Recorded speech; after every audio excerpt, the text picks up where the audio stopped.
Hello, good morning, good evening, or good afternoon sa inyong lahat dyan sa Pilipinas, ano? Nandito tayo ngayon sa, part ito ng Damam, no? Industrial City. Magkakarga tayo. I-update ko lang kayo, no? Bababa tayo dito sa ating truck, no?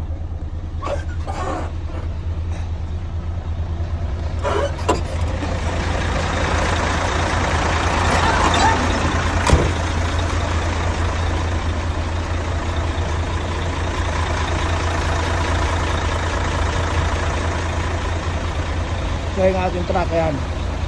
Now guys, ito yung ating truck guys, ano. Ano ba yung power na yan, malaki. Kagabi pa tayo rito sa lugar na ito. Kanina nga pinapaalis ako rito nung safety, hindi ko malaman kung ano yun Arabo Sabi ko sa kanya, pag ako aalis dito, kausapin mo muna yung gwardiya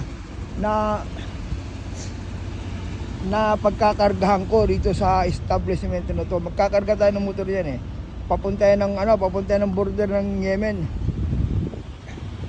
Pinapalis niya, sabi ko pag umalis ako rito, hindi na ako babalik ako rito sa lugar na to.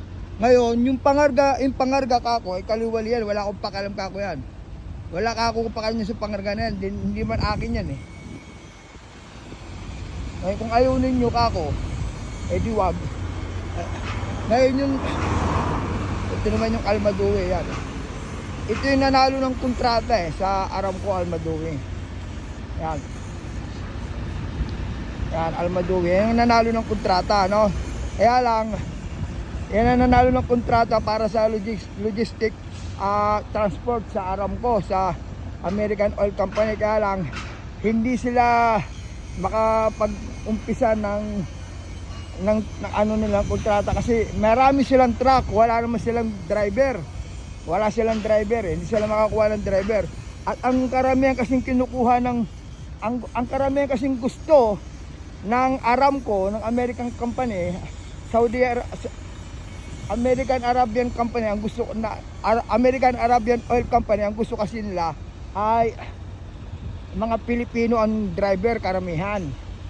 Ganon. Hindi sila makakuha ng tao sa Pilipinas itong Almaduwe. Pero mas malaki ang sweldo diyan.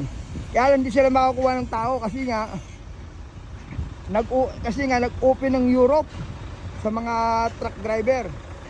Doon pumupunta yung mga kaya lang mahigpit dun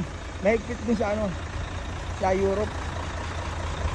Kung pagkakamali mo ron, uwi ka. Sige guys, dito muna tayo guys, Salamat sa inyong lahat.